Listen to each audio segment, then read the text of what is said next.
मुखिया के घर तांत्रिक महाराज और ऋषिधर बाबा दोनों बैठे हुए थे और ये सभी काफी परेशान दिख रहे थे। तांत्रिक महाराज, मेघना दिल्ली में है ये तो हमें पता है, लेकिन इतने बड़े शहर में जाकर उसे ढूंढना बहुत ही मुश्किल होगा। पिताजी, हमारे पास और कोई रास्ता भी तो नहीं है, हमें वहां जाना ही पड़ेगा। अनुज बेटा, तुम दिल्ली जाने की तैयारी करो। अनुज अभी अपनी जगह से उठ ही रहा था कि तभी नमस्ते अंकल। नमस्ते आंटी। वहां पर इशिता और मेघना पहुंची। अरे मेघना! मेघना बिटिया। मेघना को सामने देखकर अनुज को बहुत खुशी हुई। उसका मन था कि वो मेघना को गले लगा ले, लेकिन उसने अपनी भावनाओं पर काबू किया। मेघना, कैसे हो तुम?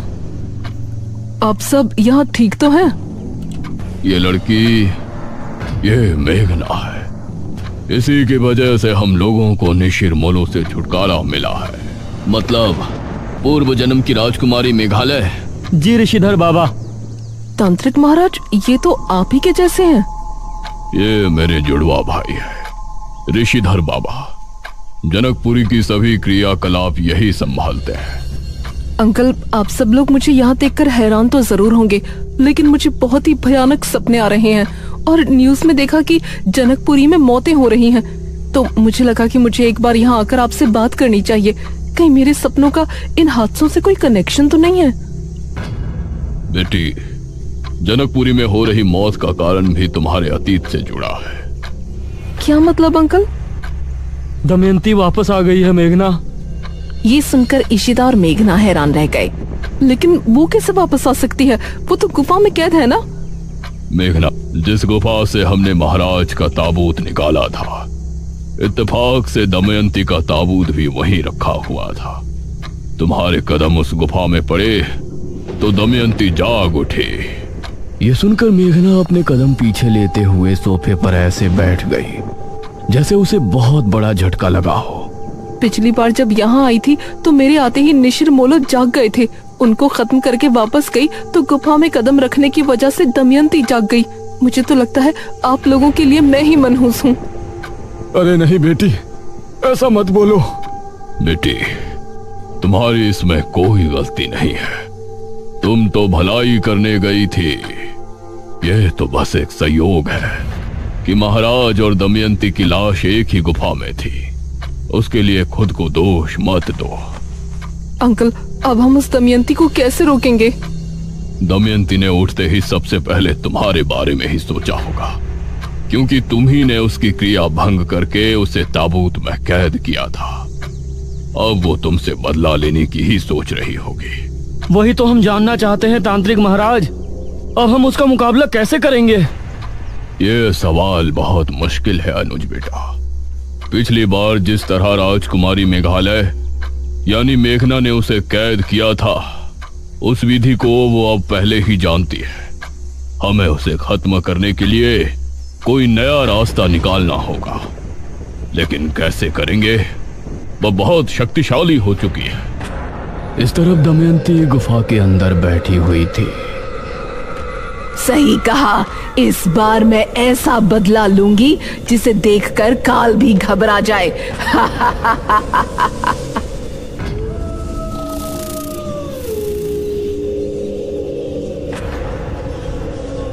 रात के करीब 2 बजे के समय पुराने किले में तांत्रिक महाराज और निशिधर बाबा दोनों ध्यान मग्न बैठे थे।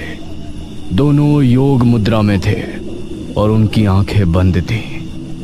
इशिता, मेघना और अनुज एक तरफ, मुखिया और ठकुराइन दूसरी तरफ बैठे थे। तभी अनुज धीरे से मेघना से बोला, मेघना, वैसे एक बात कहूं? हाँ कहो। तुम्हारे जाने के बाद तुम्हारी असली मौजूदगी का एहसास हुआ मुझे। इस पर मेघना ने अनुज की तरफ देखा। मतलब तुम्हारे यहाँ से जाने के बाद एक दिन के अंदर ही मैं इतना ऊब गया था, गांव में मन ही नहीं लग रहा था। कभी कभी तो मैं ये सोचता था कि निशिर मोलो इस गांव से गए ही क्यों, और क्यों तुम्हें यहाँ से जाना पड़ा। ओह अच्छा, वैसे अनुज कि तुमको इतनी ही प्यारी लगती है तो इसे गांव में ही रोक लो ना।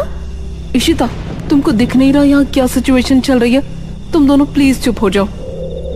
ऋषिधर बाबा और तांत्रिक महाराज को दमयंती एक सुनसान इलाके में बैठी नजर आई। उन्होंने देखा कि दमयंती के पास एक सांप, एक चमगादड़ और एक बिच्छू आकर बैठ गया है। दमयंती ने उन तीनों की तरफ एक बार देखा और फिर जोर जोर से हंसने लगी। तभी तांत्रिक महाराज और ऋषिधर बाबा दोनों ने आंखें खोली। तांत्रिक महाराज, क्या देखा आपने? कुछ पता चला? हमने देखा कि दमयंती के पास बिच्छू, चमगादड़ और सांप बैठा हुआ है। यह सुनकर सभी ने एक दूसरे की तरफ देखा। इसका क्या मतलब है? इसका मतलब है कि इन तीनों जहरीले जीव जंतु के साथ वो अपनी किसी भयानक क्रिया को अंजाम देने वाली है। इस तरफ दमयंती धीमे कदमों के साथ राजमहल की तरफ बढ़ रही थी। उसने राजमहल के मुख्य द्वार को खोला और मुस्कुराते हुए अंदर चली गई। उसने देखा वो सिंहासन जिस पर वो कभी बैठा करती थी, वो ठीक उसके सामने है।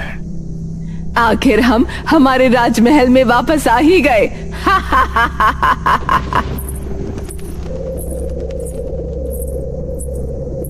वो जैसे ही सिंहासन पर बैठी, वैसे ही राजमहल के सभी रोशनदान अपने आप जल उठे।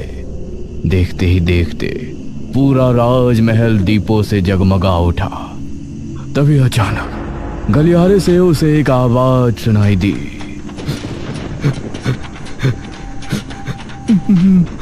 महारानी दमयंती। यह किसी के सिसकने की आवाज थी, जिसे सुनकर दमयंती के चेहरे पर आई खुशी उड़न छू हो गई। दमयंती सिंहासन से उठी और गलियारे की तरफ बढ़ गई।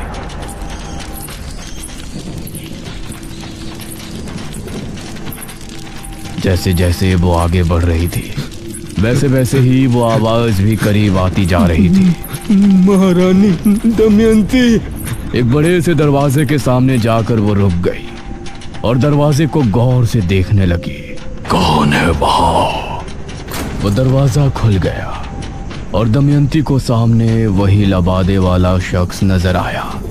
दमयंती उसको देखकर मुस्कुराई। महारानी दमयंती, आप आ गई। ये कहते हुए उस शख्स ने अपने चेहरे से नकाब हटाया। वो एक काली चमड़ी वाला बदसूरत सा आदमी था। उसके चेहरे पर खुशी थी और आंखों में खुशी के आंसू। हाँ, हम आ गए वीरेंद्र। मुझे पता था कि एक ना एक दिन आप जरूर आएंगी, इसीलिए मैंने उस क्रिया को 400 साल तक जारी रखा, जिसे मैं आपके जिंदा रहते हुए आपकी शक्तियां बढ़ाने के लिए किया करता था। मैं तुमसे बहुत खुश हूँ वीरेंद्र, बहुत ज्यादा खुश। मेरे यहाँ पहुँचने के साथ साथ तुम्हारी महाक्रिया के 400 साल भी पूर्ण हो चुके हैं। अब तुम चाहो तो महल से बाहर जा सकते हो, लेकिन महल से बाहर जाते ही क्रिया बंधन टूट जाएगा और फिर तुम मनुष्य योनि में वापस चले जाओगे, जिसमें तुम बढ़ती उम्र के साथ बूढ़े भी हो जाओगे और तुम्हें मौत भी आ जाएगी। लेकिन महारानी, अगर ऐसा हुआ तो फिर हम जीवित कैसे रहेंगे? हमारे साथ ये नहीं होना चाहिए। तुम चिंता मत करो वीरेंद्र, मैंने तुमको सिर्फ बताया है। तुम अमर नहीं तो क्या, मैं तो अभी अगले 600 साल तक अमर हूँ। मेरी शक्तियों के इस्तेमाल से मैं तुमको कुछ नहीं होने दूंगी। धन्यवाद महारानी। अब मैं आपके लिए बाहरी कार्य भी करना चाहूंगा। आपके दुश्मनों से बदला लेने के लिए आपकी मदद करना चाहता हूँ। बहुत अच्छे वीरेंद्र, हमें भी तुम्हारी जरूरत पड़ेगी। ये कहकर दमयंती ने वीरेंद्र के सर पर हाथ रखा और मंत्र पढ़ने लगी। तभी वीरेंद्र की आंखें एकदम सफेद हो गई और उसके चेहरे से अजीब सा तेज निकलने लगा।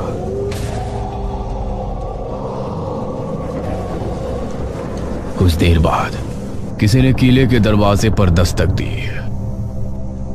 अरे, ये दरवाजे पर कौन है इस समय?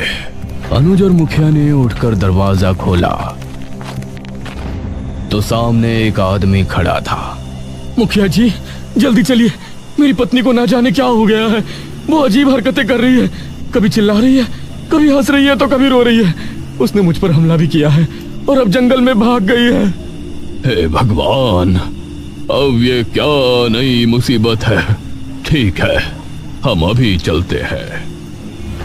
अब ये सभी उस आदमी के साथ जंगल की तरफ रवाना हो गए। जंगल इस समय बहुत सुनसान लग रहा था।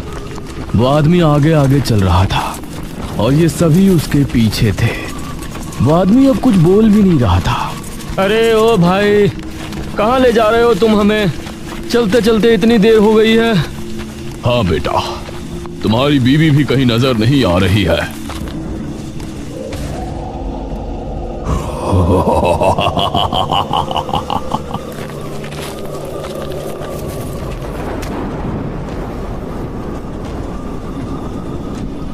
ये देखकर सभी हैरान रह गए। अरे छोड़ इन्हें। ये तांत्रिक महाराज को उससे छुड़ाने की कोशिश करने लगे, लेकिन उसकी पकड़ बहुत मजबूत थी। तांत्रिक, तूने बहुत साथ दिया है ना इस राजकुमारी मेघालय का। तूने इसके साथ मिलकर बेरमपुर के लोगों को अंधेरे से तो निकाल लिया, लेकिन अब मैं तुझे ऐसी दुनिया में भेज दूंगा जहां अंधेरे के अलावा कुछ नहीं होगा। अभी तो मैं जा रहा हूं, क्योंकि महारानी दमयंती क्या करने वाली है उसे देखने के लिए तुझे जिंदा रहना है। फिर मैं आऊंगा सिर्फ कुछ दिनों बाद, और फिर तुझे ले जाऊंगा मौत के अंधेरे में। ये कहकर वो तांत्रिक महाराज को छोड़ वहां से बिजली की रफ्तार से निकल गया। ये सभी तांत्रिक महाराज के पास पहुंचे। तांत्रिक महाराज, आप ठीक हैं? हाँ, हम ठीक है। ये कौन था महाराज? इस पर मेघना ने अनुज से कहा। अनुज और ऋषिता, तुम दोनों को याद है जब हम पहली बार राजमहल गए थे तो एक लबादे वाला शख्स हमारे पीछे आया था? हाँ याद है, वो हमारे पीछे भी आया था। हाँ याद है, वो हमारे पीछे भी आया था। हाँ, बेरमपुर पुराण में भी हमने पढ़ा था कि दमयंती के मरने के बाद भी वो पुजारी राजमहल के ही एक कमरे में कैद हो गया था, जिसको दमयंती ने अपनी शक्तियां बढ़ाने के लिए राजमहल के एक कमरे में बंधित किया था। इसका मतलब अब दमयंती ने इसे आजाद कर दिया है। तांत्रिक महाराज, वो आपको अपने साथ ले जाने की चेतावनी देकर गया है। हमारी परवाह छोड़ो, वो क्या कर रहा था उस पर ध्यान दो। दमयंती कुछ बहुत ही भयानक करने वाली है। तभी चारों तरफ से चमगादड़ और कौवों की भयानक आवाजें गूंजने लगी। उन्होंने देखा कि आसमान में लाखों कौवे और चमगादड़ एक साथ उड़ रहे हैं। जमीन पर कई सांप एक साथ निकलकर रेंग रहे हैं। हवा का रुख भी बहुत तेज हो गया था। धुंध बहुत ज्यादा बढ़ गई थी, मानो कोई तूफान आ गया हो। ये सब क्या हो रहा है तांत्रिक महाराज? सभी वापस गांव की ओर चलो, अभी यहाँ रुकना उचित नहीं है। ये सभी अब वापस किले की तरफ निकल गए। मेघना बहुत ही गहरी सोच में डूबती जा रही थी। उसे किसी बड़ी अनहोनी का एहसास हो रहा था। तांत्रिक महाराज और ऋषिधर बाबा किले में ही ठहर गए और ये सभी मुखिया के घर आ गए।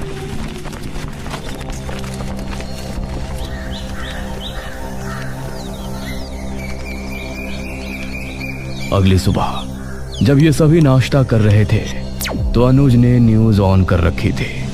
भारत में पहली बार एक ऐसी घटना घटी है जो देखने वालों के दिमाग को बौखला रही है। बेरमपुर, जनकपुरी और इनके आसपास जितने भी शहरी इलाके हैं, उन इलाकों से चमगादड़ और कौवे एक ही समय में आसमान में उड़ एक ही दिशा में जा रहे हैं। जंगलों से सांप अपने बिलों से निकलकर एक ही दिशा में रेंग रहे हैं। लोगों का कहना है कि सभी कौवे और चमगादड़ जनकपुरी के जंगल की तरफ गए थे और उसके बाद कहां गायब हो गए ये किसी को समझ नहीं आ रहा है।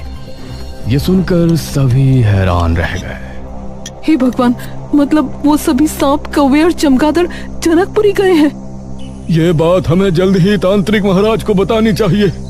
अंकल, आप और आंटी यहीं रुकिए, हम तीनों तांत्रिक महाराज के पास जाते हैं। अनुज, शिता और मेघना उसी समय किले पर पहुंचे।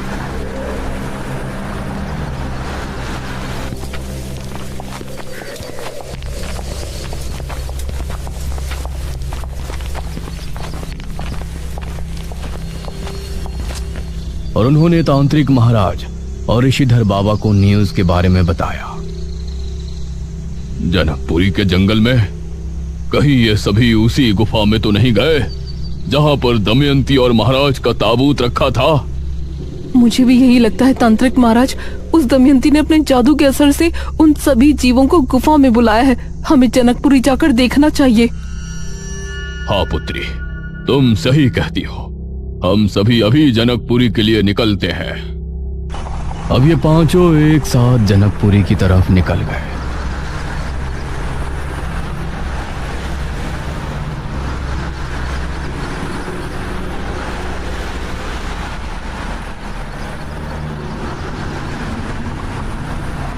और वहां पहुंचते हुए इनको शाम हो गई। वहां पहुंचने पर इन्होंने जनकपुरी के लोगों को चौक पर जमा किया। ऋषिधर बाबा, अच्छा हुआ आप आ गए। क्या हुआ आप लोगों को? आप यहाँ जमा क्यों हैं?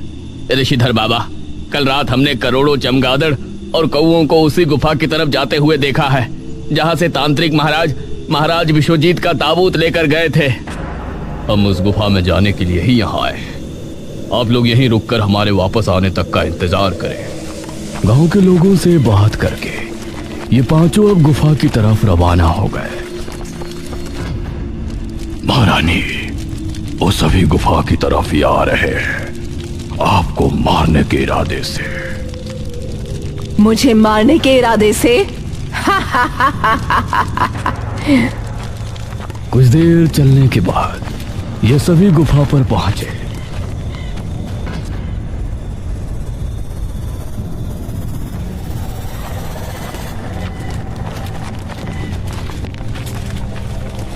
अंदर कदम रखने पर इन्होंने पाया कि गुफा उजाले से जगमगा रही है। दीवारों पर मशालें जली हुई हैं।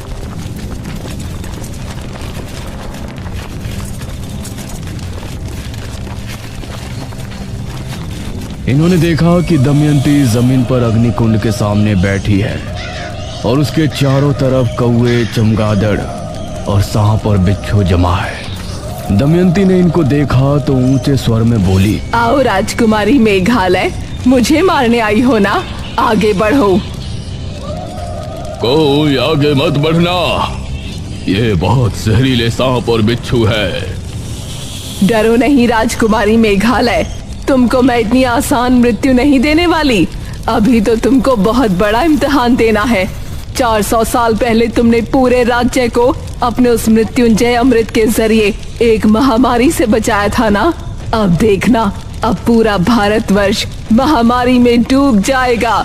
बचाया जाए तो बचा लेना। इतना कहकर दमयंती ने मंत्र पढ़ना शुरू किया और सभी बिच्छू और सांप इन पांचों की तरफ दौड़े। अरे सभी जल्दी से बाहर निकलो, जल्दी। ये सभी तेजी के साथ गुफा से बाहर भाग निकले और इनको बाहर निकलता देखकर वो सभी सांप और बिच्छू वापस से गुफा के अंदर चले गए। ये अंदर क्या कर रही है? कुछ भी समझ में नहीं आ रहा है। तभी इन सभी ने एक बहुत ही अजीब दृश्य देखा। गुफा के मुंह से एक बेहद काला धुआं निकलने लगा। ये क्या है? वो धुआं निकलकर आकाश में फैलने लगा और हवा में घुलने लगा, मानो चारों तरफ अंधेरा छा गया हो। धुएं में एक बेहद खतरनाक झल थी। इन सभी को खांसी होने लगी और सांस लेने में परेशानी होने लगी। एक एक करके सभी बेहोश होने लगे। अनुज! मेघना अनुज की तरफ भागी और अनुज भी उसी की तरफ आ रहा था, लेकिन ये एक दूसरे से मिलते इससे पहले ही दोनों की सांसें उखड़ी और ये दोनों भी बेहोश हो गए।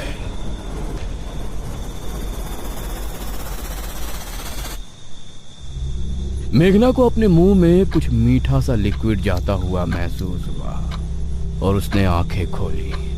उसने खुद को हवेली में पाया। इशिता के हाथ में कांच की एक बोतल थी जिसके अंदर मृत्युंजय अमृत था। अनुज और बाकी सभी कमरे में मौजूद थे। शुक्र है तू होश में आ गई। हम सभी तो बेहोश हो गए थे ना, हम यहाँ कैसे पहुँचे? तुम लोग सुबह होने पर भी वापस नहीं लौटे थे। वहीं सुबह से ही ये खबर फैली थी। कि जनकपुरी के लोगों में अजीब सी बीमारी फैली है। सभी को जुकाम, बुखार, खांसी एक साथ होकर किसी संक्रमण की तरह फैल रहा है। यह सुनकर मुझे तुम लोगों की चिंता हुई। मैं गांव के कुछ लोगों को लेकर जनकपुरी गुफा पर पहुंचा तो तुम सभी बेहोश थे। तुमको गांव वालों की मदद से यहाँ लाया और सभी को मृत्युंजय अमृत पिलाकर ठीक किया।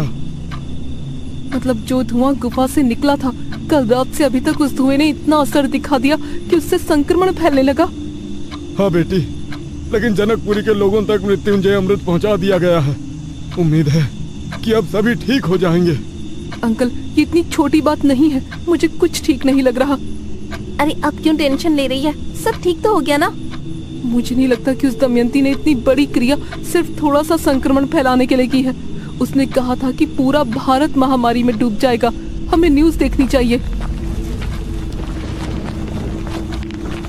अब ये सभी कमरे से बाहर आए।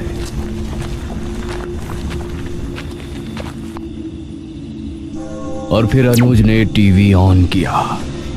कुछ ही दिनों में घटी इस घटना से भारत में हड़कंप मच गया है। लोग कह रहे हैं कि सन 2020 एक बहुत ही बड़ा मनहूस साल है, क्योंकि इस साल एक बहुत ही बुरी बीमारी सामने आई है।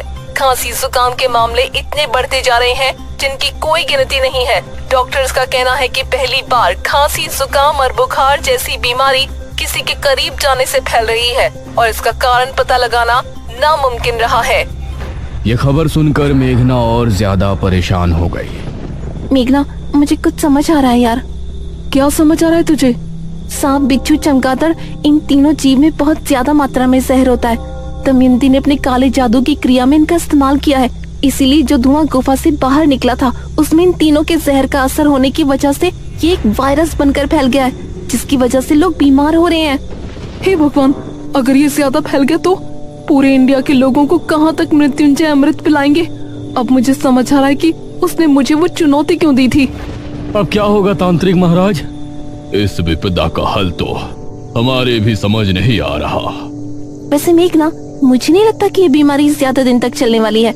कुछ ही दिनों में हवा से वो वायरस खत्म हो जाएगा तो सब अपने आप ठीक होना शुरू हो जाएंगे। इस पर मेघना एक पल को शांत रही।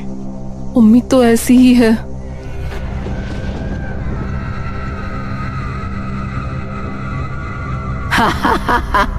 ये बेवकूफ समझ रहे हैं कि वो संक्रमण ऐसे ही खत्म हो जाएगा, लेकिन ये तो एक शुरुआत है मेघालय, सिर्फ शुरुआत।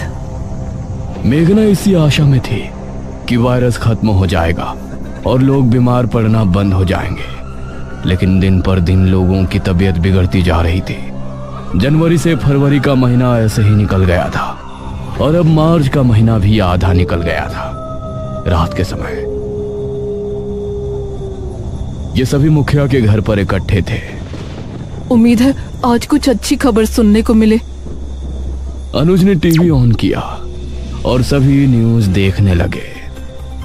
देश में पिछले 2 महीनों से संक्रमण के मामले लगातार बढ़ रहे हैं और अब कई लोगों की भी मौत हो चुकी है। इस वायरस को कोरोना वायरस नाम दिया जा रहा है और इसके लगातार बढ़ते मामलों को देखते हुए भारत सरकार ने एक बड़ा फैसला लिया है। भारत सरकार का कहना है कि इस समय कोरोना वायरस को बढ़ने से रोकने के लिए लॉकडाउन लगाना बहुत जरूरी है। माननीय प्रधानमंत्री जी ने घोषणा की है कि 25 मार्च 2020 से लेकर 14 अप्रैल 2020 तक पूरे भारत में संपूर्ण लॉकडाउन रहेगा। सभी देशवासी अपने घर में सुरक्षित रहें। ये खबर सुनकर मेघना का हाल ऐसा था मानो काटो तो खून नहीं, और बाकी सभी लोग भी परेशान हो उठे थे। हे भगवान, ये तो बढ़ता ही जा रहा है। अब इसको हम कैसे रोकेंगे? तभी दरवाजे पर जोरों से दस्तक होने लगी। कौन है? कोई जोरों से दरवाजे को पीट रहा था। मैं देखता हूँ, तुम लोग पीछे ही रहना। तांत्रिक महाराज ने उठकर दरवाजा खोला तो सामने वीरेंद्र खड़ा था। उसकी आंखें पूरी तरह से सफेद थी। ठकुराइन उसे देखकर खौफ से चीख पड़ी।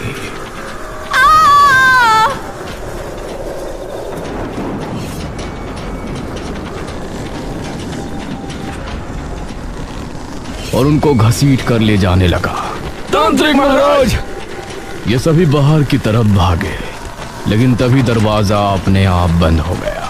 कोई तांत्रिक महाराज को बचाओ! ये सभी खिड़की से उन्हें देख रहे थे। वीरेंद्र तांत्रिक महाराज को घसीटते हुए जंगल की तरफ ले जा रहा था। देख ले राजकुमारी मेघालय, कैसे तेरे तांत्रिक महाराज को मैं तेरे सामने काली दुनिया में ले जाता हूँ। दमयंती भी उस समय गुफा में आंखें बंद किए बैठी थी और ये सारा दृश्य देख रही थी। ये सभी बेबस थे। इन सभी की आंखों से आंसू निकल रहे थे, लेकिन तभी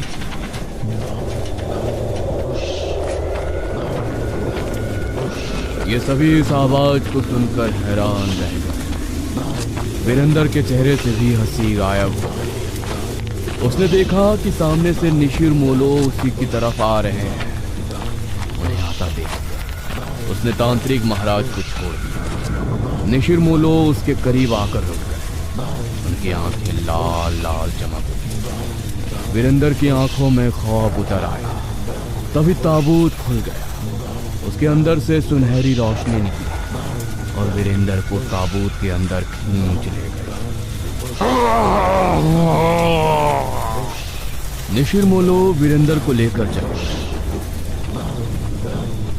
तभी दरवाजा भी खुल गया और ये सभी बाहर निकलकर तांत्रिक महाराज के पास पहुंचे। इस तरफ दमयंती ने ये देखा तो उसके क्रोध की सीमा पार हो गई। ये कैसे हो सकता है? ये तो वही 4 लोग हैं जो मुझे सपने में दिखा करते थे। ये सच में इस दुनिया में है? दमयंती अब क्या करने वाली है? इस खतरनाक वायरस से मेघना लोगों को कैसे बचाएंगे? निशिर मोलो अचानक वापस कैसे आए? क्या फिर से बेरमपुर की गलियों में निशिर मोलो का खौफ पैदा हो जाएगा? इन सवालों के जवाब जानने के लिए देखिए इस कहानी का अगला भाग जल्द ही।